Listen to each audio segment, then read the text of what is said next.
My name is Peter, recovered alcoholic. Grateful to be alive and sober. And get on camera here. Good? Yep. Okay. Beautiful. What was that? I was grateful to be somewhere. Grateful to be alive and sober. And at a place called Alcoholics Anonymous. And thank the group for having me. Cecil B. DeMille here. You got it now? Good. Thank you very much. You're gorgeous. Well, thank Sheldon for doing this every week. By the way, he does a heck of a job. June 23rd, 1988 is when the loving God separated me from alcohol. Very grateful to this gift of sobriety, and welcome to the guy in the back who'd one day. Welcome home. I hope you find the same utopia many of us have found here. The longest journey starts with the first step, and not that first step, but the first step in here, so welcome. I'm supposed to talk about step 5 tonight, and I'll see where God takes us. I will tell you, I do have a home group. It's called No Problems, Just Solutions in Boca Raton on Wednesday nights at 7:30 at St. Paul's Lutheran Church. I do have a sponsor. His name is Bob Azanz out of St. Paul, Minnesota, and I'm sponsoring 11 men currently, and that keeps me busy. Not all those guys are high maintenance. That question was asked to me a few times. Some of them are low maintenance. They've been sober a very long time, but they still call me because they still know they need a sponsor. My sponsor's honing in on 60 years sobriety. I have 36. He has a sponsor, and I have a sponsor named Bob Azan. It's that important. I'm very grateful that I haven't gotten to a place, I hope I never get there, to kick back and say, I really don't need a sponsor. I got it now. I know what I need to do. This is fairly simple. And my mind has changed in a lot of ways. I'm awakened. In fact, I'm God once in a while. And I know what I need to do. I know I'm never going to use again. I don't want to go in those kind of deep waters. I never want to get so well that I think I've become immune from the tactics of my illness. So I do have a sponsor. And I don't like getting called out, but at the same time, if my sponsor does call me out, I know he really cares about me, and he really cares about his sobriety as well, and that's someone I'm accountable to. And I do with my men lovingly. I used to have a heavy hand in sponsorship. I went through that phase. But I don't do that anymore. I lovingly challenge them and I sponsor, because it's a thing where I realize I need them just as much as they think they need me. It's not like a pecking order in a where we've arrived and the newcomers can make coffee, and I have 10 years and I don't do that anymore. That's a step towards a place called drunk. So I'm very grateful God has kept me sober. There's something in Scripture, blessed are the poor in spirit, is one of the Beatitudes. And it doesn't mean poor, broke. It just means a place of a humble heart, and there's nothing before God. And because I can think I'm apart from God, and I will suffer a spiritual starvation. So it's really okay to mop a floor and put a chair away and be a greeter at the door while we're sober 30 and 40 years, and taking a newcomer to a diner who doesn't have any money and spending some of my money on a newcomer rather than a new pair of Nikes. It really goes a long way. In June of '88, I've shared this a million times. I had no clue about Alcoholics Anonymous. After 7 treatment centers, I don't know anything. I don't even know who Bill and Bob are. I don't know anything about steps and traditions. I thought the big book was kind of like a token of appreciation they would give you when you got in treatment, like a pamphlet. And that collected dust quickly until 1988, when I hit this bottom that God presented to me, and God has created lots of cultures for me over the years, an environment where He can get my attention. And what He did in 1988 was put me in the back of this abandoned building in Lower Manhattan and got my attention. He removed everything I thought I can lock into. There were no rungs in the ladder that I can climb up and get buoyant again. There was nothing left. There was family that was gone. There was no employment. There was no apartment. There was no money. I was in the street for a while. And sometimes I think about how long I lasted out there. My skin crawls, quite frankly. the life I was in and the tunnel vision I had and the need to survive out there, petrified all the time, walking with impending doom, a million secrets. I was tighter than a Major League Baseball. Trying to pretend I was tough when I was petrified. And I knew at one point, 1988, right before God got me sober, I was due to get arrested and my dad's money and connections weren't going to save me. I was going to do some prison time. I wasn't a violent drunk, but you get arrested enough, you go away. I was going to get hurt on the street eventually because a lot of people were getting hurt. There weren't ODs like we have now. There was no fentanyl, but people were getting stabbed and shot fairly regularly down there. It was ugly. And I knew my number was going to come up. And I was so desperate and so depressed and such in dire straits, and my will to live was taken away pretty much. I often thought about trying to kill myself again because I tried that years earlier. And I knew one of those things were going to happen to me. That's not a good place to be. So when I got here in 1988, and some old timer, they had 10 years. They were old timer to me. Now, how do you do 10 years? That includes weekends. I don't even know how you do this. 10 years, if you haven't dropped a little something in your system just to cope with the world out there. And they would give me a simple suggestion. Just go home and pray tonight. I'm going to do it because I wasn't in a place of bargaining. And they would say, when you wake up, pray, ask God to keep you clean. So, okay, I'm going to do it. And I would just follow directions. And I wasn't looking to be any kind of big deal. Look at me, I'm following directions. I was so desperate that if this was going to keep me out of hell and keep me sober another day and keep this emotional pain away from me, I'm doing it. I'm signing up. I had no attachments to where it was going to take me or what it was going to turn into. There was nothing like that going on for me. As I share this, it's very clear. I wasn't thinking about when I get 30 days. I wasn't thinking when I get my year, when I get 6 months, when I can sponsor someone. That was nowhere near my realm of thinking. It was like, how do I get another day? How do I not destroy my life tonight? How do I get like about 5 hours sleep uninterrupted and not waking up in a frenzy with anxiety? Oh my God, because I was getting a lot of that. When am I going to be able to eat food and the food doesn't run through me? It's going to stay. A glass of water, food, anything I couldn't even hold. And I'm losing weight in sobriety. And people wondered for my health, what's going on with this guy? But little by slowly, I kept chopping wood and carrying water purely out of desperation and following folks around. Not because I was impressed by them. I had nowhere else to go.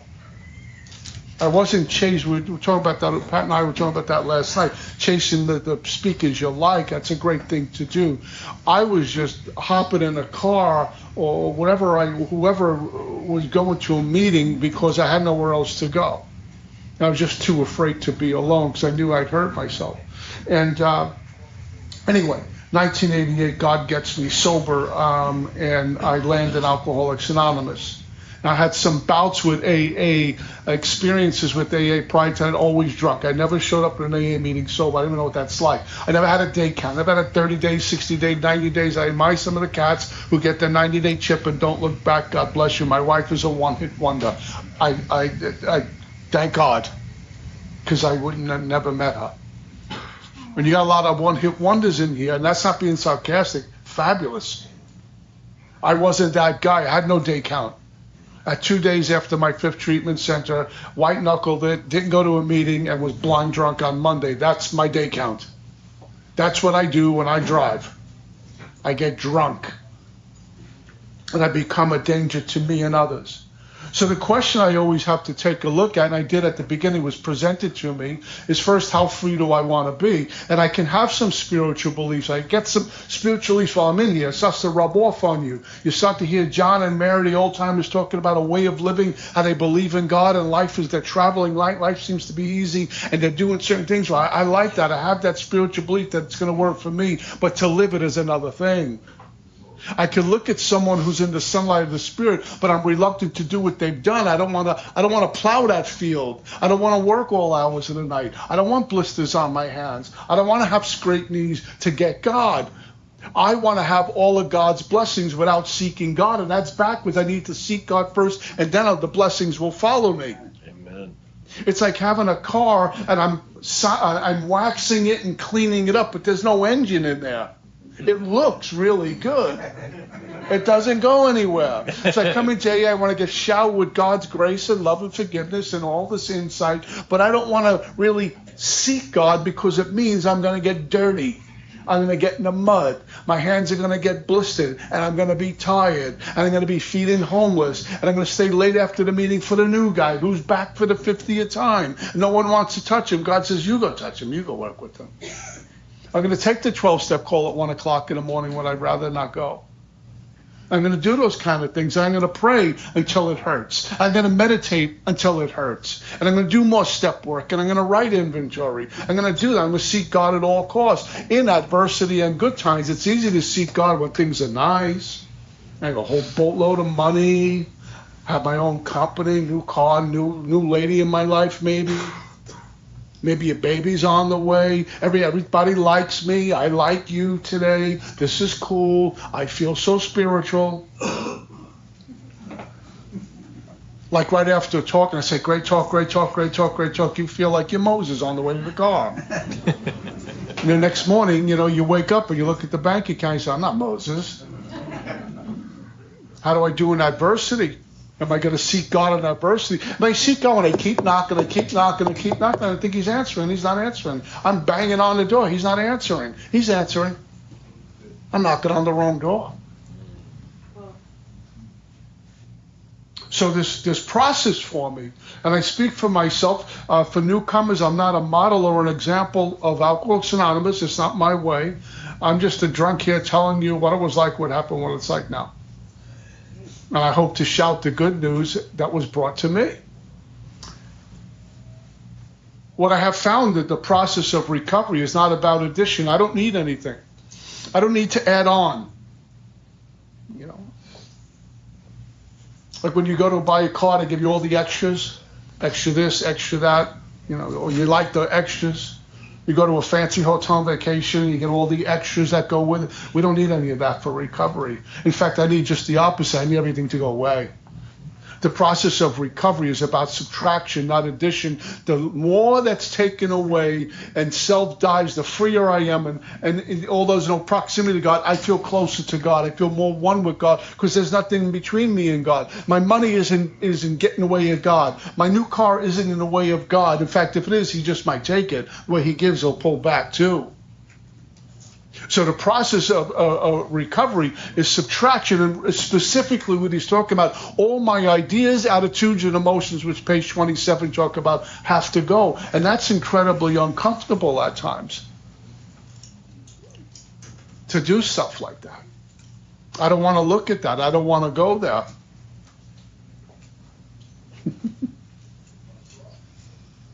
I love when folks, welcome by the way, but when folks walk in, it's like walking into a classroom late, you think you're going to get hollered at. I walked into a meeting late one time. I was sober like 25 years. I went, oh my God, and I snuck into the back like I was going to get hollered at. I need to lose everything. I'm talking about all these ideas, attitudes, and emotions. All the things that are driving me that I'm listening to all day. It's unbelievable how I don't have so much faith in God or belief in God, which is kind of the way it goes at the beginning.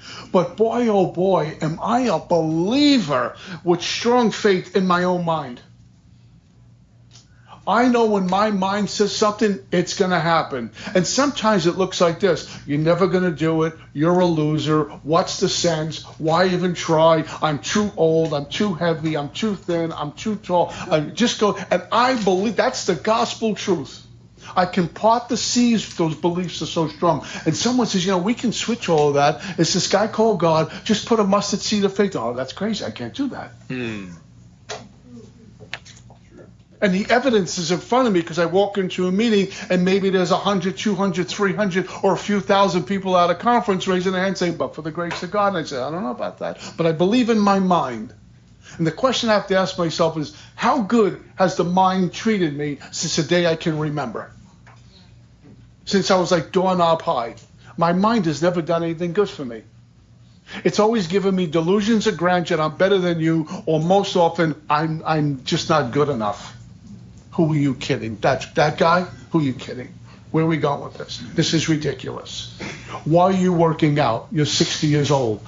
The train has left the station. Why are you dating? You're 70. Are you kidding me? Who are you going to meet? Why try to change your careers at 50? What's wrong with you? All this stuff. And why even try doing the steps? Might as well get drunk. Who am I kidding? Don't go back. You just relapse. It's embarrassing, and it gets you, and it kills you. I have a lot of belief in that stuff. And I had a struggle trying to believe in God. So what I did was used you, a group of drunks for good orderly direction. I can hold on to that. I can hold on to what was tangible. You. I could hear you. I could see you. We can touch each other. That's good. I can see you the next day, and we can do it again. And you would talk to me. So that was tangible. And that was my God, a group of drunks for good orderly direction. And I do this third step, and I finish this fourth step, which is heavy lifting, and I get to step 5. It's unbelievable what it says in step 5, that the stuff I wrote about in the fourth step, all the resentments, all the fears, all the sex conduct stuff that I'm embarrassed about, how I took advantage of people, it doesn't say we're going to work on it or deal with it or just talk about it or nurture it and watch it. It says it's about to be cast out. Imagine being in a treatment center and sitting with your counselor and say, listen, counselor, here's all the stuff that's blocking me from God. I have good insurance. Cast it out. They medicate you. Go to your therapist, your shrink, your regular doctor. Say, listen, I've had a discovery. I have a lot of things in the way. They're called resentments, fear, my sex conduct. Can you cast them out? These are very brilliant people who work in the medical field. They don't know how to do that. But God could and would if he was sought. And it works through me and you. We sit with the drunk. We hear it. We navigate for them sometimes. We share our experience, strength, and hope with another drunk. God has entrusted people like us with his kids. It's a life and death errand. And here we are, no education perhaps, but spiritually awakened. Wisdom doesn't come from knowledge. Wisdom comes from God. I've been awakened. The soul is hearing. The soul is seeing. The soul is speaking. And I'm meeting that person's soul, broken as it is. And I'm navigating them little by slowly out the way I was navigated out from this awful spot to getting a little bit light and traveling lighter and reconciling a lot of the stuff that I thought were boogeymen under the bed, and they really weren't. Because if there's a name for it, it's been done. And over the years, I will tell you, I will report to you, and I consider this valid information because I'm sober long enough to say it, that too many times in too many places that we would tell newcomers, you're not ready for the 4th and 5th step. Make 90 meetings in 90 days first, and then they die. Meetings don't keep me sober. It's one part of a 3-sided triangle. For me as a real alcoholic, I love being at meetings. My wife and I do a lot of this. And we'll travel to a meeting just to go to a meeting. But that in itself is not keeping me sober. But God could and would if he was sought. I have a big book, I have service, I have meetings. You put those things together and suddenly I'm sober. And God puts his hand in my hand. So I got to take a look at me in step 4 as much as I could focus on. But step 5, something different happened. Because I was bouncing it off another drunk who was objective. And his only aim was to help me. He was called the sponsor. I didn't sit with a girlfriend or a wife or a parent or my children to do this. They couldn't be objectionable. They may have been on that 4th step. So I sat with the sponsor. And I remember the very first time I did a 5th step. Up until that point, my sponsor and my in my mind, like walked on water. He was like Moses. He's the sponsor. And my sponsor had 15 years at the time, and I had, like, say, a year or something. So 15 years, when you got a year, it's like, whoa, they're around forever. They're almost dead. I mean, they're around. And he always carried a big book, and he had the answers, and you ask him about this, let's go to page here, and he's one of those guys. Well, what about this? What was the big book saying? And he was that guy, and I was enamored by him. But when I had to go do my fifth step and show up at his apartment on a Saturday, I got tight. I go, who is this guy? That mind again. You're going to tell him everything? You know you have a sex inventory that is not nice. You're going to share that too? He's just another drunk. He's probably going to tell everyone, and here we go. I'm starting to backslide. But God gave me enough, just enough to drop to my knees, say, God, my prayer was, get me to Tony's house. Just get me there. And I rang the bell. He came down. I walked into his apartment, and it was set up nice. He gave it dignity. He didn't have to do that. We don't have to do that. It's not in the book. But he gave it some grace. He gave it some dignity. And we prayed before I began. And he had a notepad and a pen out, which is I do with my guys now, in case something was inspired in him to take a note to talk to me about. And it's exactly what happened, because you start off on page 1, you get to page 20, and he looks at his notes. He says, this was going on with you when you were 10, and now you're 40, and it's still going on. There was a thread running through it. And you know what the thread in all my troubles were? Me. For years I would, if she didn't, if he didn't, if they didn't, if only, and if only. And the thing was, I was in every one of those relationships. It was me. My picker was broken. I kept picking the wrong people, if you will. Relationships, male friends, jobs. I couldn't see straight. It was, what can I get out of it? How am I going to look good here? And when you disappointed me, I hated you. Even people who did bad things to me, I would hold on to that, what they did to me, as my cross, and this is why I am the way I am. You don't know what I went through. And then I come into AA, there's a whole room full of people who went through exactly what I went through and worse. And a traveling light. How do you do that? And so we began, and he had me stick to the script. He assumed that what was on paper God gave me, and I started to read resentment, cause, effects, where I'm at fault. And little by little, I started to move through that. And every once in a while, we would stop and have a conversation. It was mechanical, but it wasn't. It was the most difficult, deepest, and eventually rewarding conversation I've ever had in my entire life. And that includes talking to my own mom and dad. That includes talking to my grandfather, who talked to me a lot when I was a little guy about how to grow up and be a man. This was by far the deepest conversation I've ever had. And I say eventually be rewarding because I got away from me. I was able to step outside of myself. In a sense, I was finally looking in at the mess rather than looking out from the mess. That's blurred vision, which leads to poor actions. And I got to see how greedy I was. And greed doesn't have to be where I'm holding on and not sharing. That's usually it. But just greedy in a lot of things. I wouldn't let people in to know me who wanted to know me. I wouldn't be a good friend because I was afraid of getting hurt.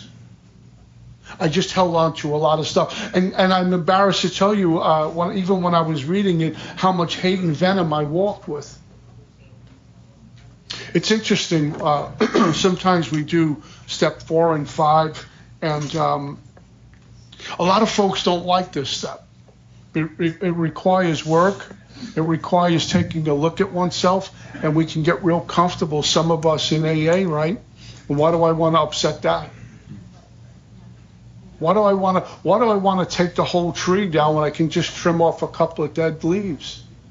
I mean, I'm doing pretty good right now. Why do I need to do this? I feel comfortable, and I'm seeking comfort rather than God's joy. And the things I'm doing to make myself comfortable might eventually boomerang and make me really uncomfortable. It's me who's keeping me sober. It just seems to be when the channel is clear, things come to us.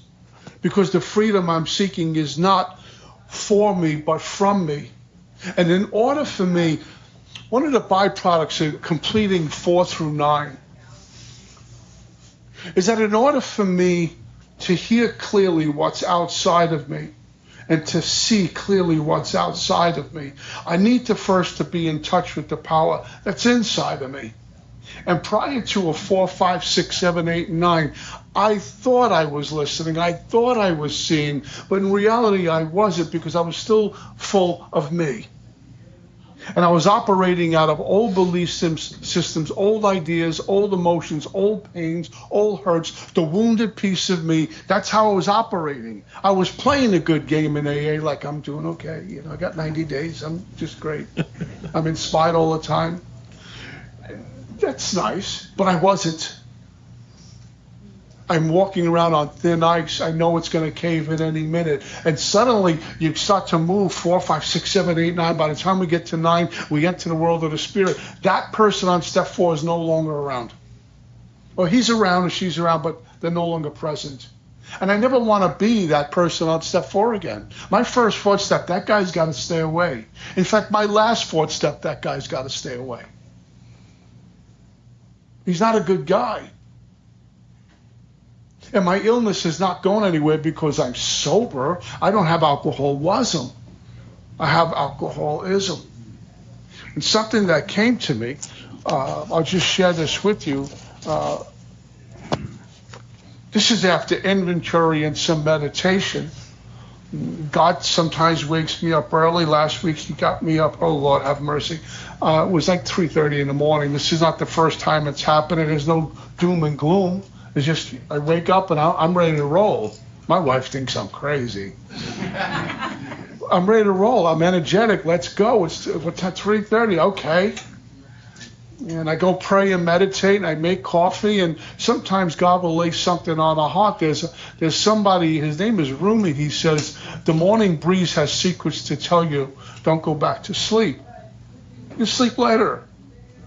And this is what came to me, and it's just very apropos for what we're talking about. Things where you wake up to when the channel is clear. I can hear, admire, but don't envy, support, not take apart, follow, don't imitate, lead, don't manipulate, praise, don't flatter. When it comes to greed or selfishness, I have no respect for others on taking or getting what I want, and I refuse to share what I have.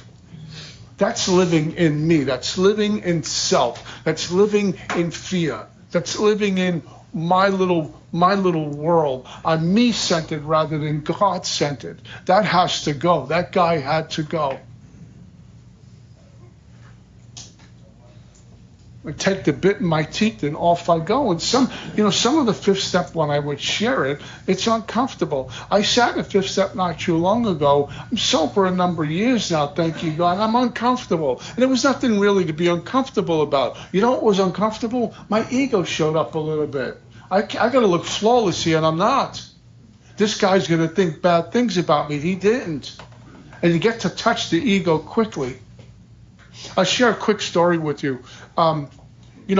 Age 1, 2, 3, 4, 5, 6, and 7, I'm kind of pooping along, doing okay. My golden years. And who knows about ego? Who knows about self-centeredness? Who knows about plotting to lie? I'm going to lie about this together. Especially back then. Kids are a lot more advanced today. So in the summertime in Brooklyn, when school was out, we used to go on bike rides. You can't do that nowadays for some reason. It's a strange planet we live on. But back in Brooklyn, that's what we used to do. And I had my best friend. His name was Joseph. He lived across the street. He'd come into my driveway. We didn't have cell phones. How we called each other was, "You're coming out." And he'd roll into my driveway on this bicycle, and he had these baseball cards with clothespins attached to the spokes, and he'd roll in, and he'd say, "Hey, Pete." He has pajamas on, barefoot, his hair like he just woke up. He's only 7. And I'd say, I'll be right, open up the window, I'll be right down. And I'd go down and the same thing, hop on the bike, the big banana seats with the monkey bars we had, and we rolled through the neighborhood. In the summertime, it was fabulous, yeah? And we did this every morning. My mom got wise, and she'd leave a quarter out, would stop at Max's candy store, maybe get some candy, head back. Mom would make some breakfast and go play in the pool, the days of innocence. One morning, we're in Max's candy store, and my friend Joey's outside waiting for me. And I'm making my way out of the candy store. I probably had some bubble gum or something. And some guy walks into the candy store. And he was like an old guy to me at 7. He was probably like in his 30s, probably going to work. It was early in the morning. And he saw 2 kids barefoot in their pajamas rolling through the neighborhood having some fun. And he said, I don't remember the exact words, I know how he felt, something like, hey, get a load of these 2 kids in their pajamas. Probably, I know I would get a kick out of that. I wish I'd have to go to work, I'd go on a bike and play too. And he made kind of a funny comment, and the people in the place laughed, and it was just funny, these 2 little boys. Have you ever been so humiliated that you get caught flat-footed, you can't move, and you feel the blood rushing to your head, your heart bounce out of your chest? Oh my God, I'm so embarrassed. That's what happened to me at 7. Because what I heard was, look at these 2 idiots in their pajamas, they should be ashamed of themselves. That's what my filter sounds like. Joey was completely unbothered by it. The next morning when Joey rolled in my driveway, I lied. I plotted to lie. And I says, I don't feel good. The next day, my mom doesn't want us going. And we never did that again, ever. I touched ego. The ego woke up. It's not a good friend. It's a bad place to be. And it was kind of like this decision that no one was ever going to catch me flat-footed again. I'm never going to get humiliated again. My hair's going to be combed. I'm going to have nice clothes on. I'm not going to ride a bike in sandals or shorts or anything because that guy might show up again. I'm 16, I'm 17, I'm 20, I'm 30. Not going to happen. It took a lot of work in discovering that in a 4, 5, 6, 7, 8, 9 kind of deal to say that was nothing. But my mind created this gorilla, this monster that's still only into sobriety. The freedom I seek is when I get dressed because I like to get dressed, whether it's dressed or casual. I brush my hair because I like to. I get a manicure because I like to. Not because I'm afraid of being caught flat-footed anymore, but for a long time it was for that reason. No one's going to make a fool of me. From 7 years old, I'm doing a 4th step at 28, 29, doing a 5th step same age. It was still with me. That's how I'm navigating through life. That's not freedom. That's traveling really heavy. And I'm in pretend world. I got it together, but I really don't. I'm not okay in my own skin. I'm not okay with me. If I'm not okay with me, it's because I'm not okay with the boss, which means I'm never going to be okay with you. So there's a lot more to just the mechanics of 4 and 5 when we do those steps. If anyone's new, do not be afraid to do it. In fact, do it with the sponsor, under the guidance of a sponsor. Because what happens, a lot of the torment or the pain I can suffer in recovery, a lot of it has to do with past misdeeds that I've never reconciled yet. A lot of skeletons in the closet that still own me. A lot of remorse and regret that I still walk with. And a ton of fear, because fear is the catalyst behind everything. I could be 30 years old, a big muscle-bound guy, and as scared as a little boy who can't find mommy in the shopping mall. That's how I'm navigating. I don't want to be that anymore. How free do we want to be? So here's what step 5 says. And then I'll get out of here, I promise.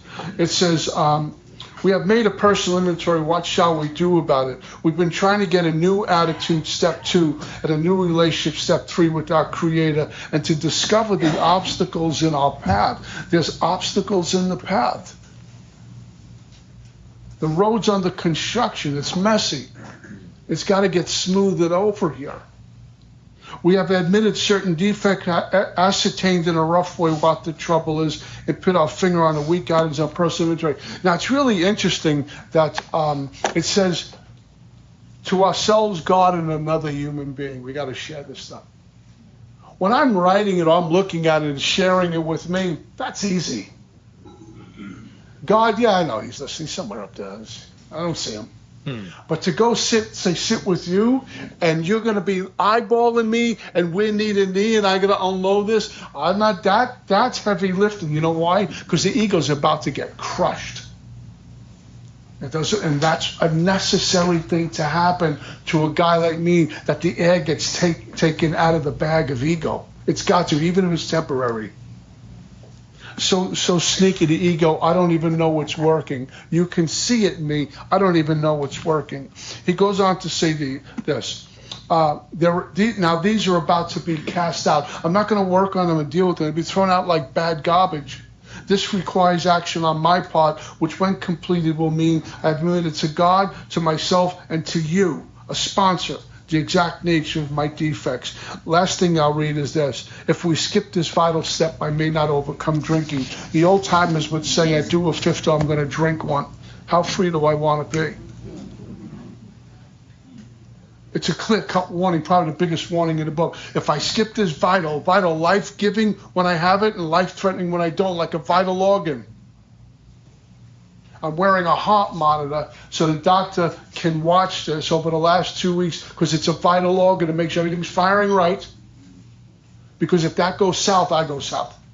It's a vital organ. Everything's cool when it's working. When it's not, I got a problem. Skip this vital step. In short, we do a fifth or we drink one. I didn't know any of this. I don't want to drink. What do I do? Fifth step, okay, I'm scared to death, but I'm going to go do it. Desperation will move you. Yeah. It'll move you. And anyway, I sit with the fifth step, and I didn't do one session. My sponsor and I sat twice. It was a lot. It was my whole life, basically. Not a life story, but a lot of stuff on there. They've since gotten shorter. But the first one was long. It required me to go out and make about 200 direct amends in step 9, besides the indirect ones. It was a messy list.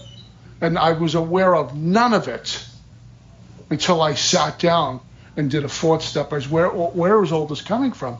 How much more can I write?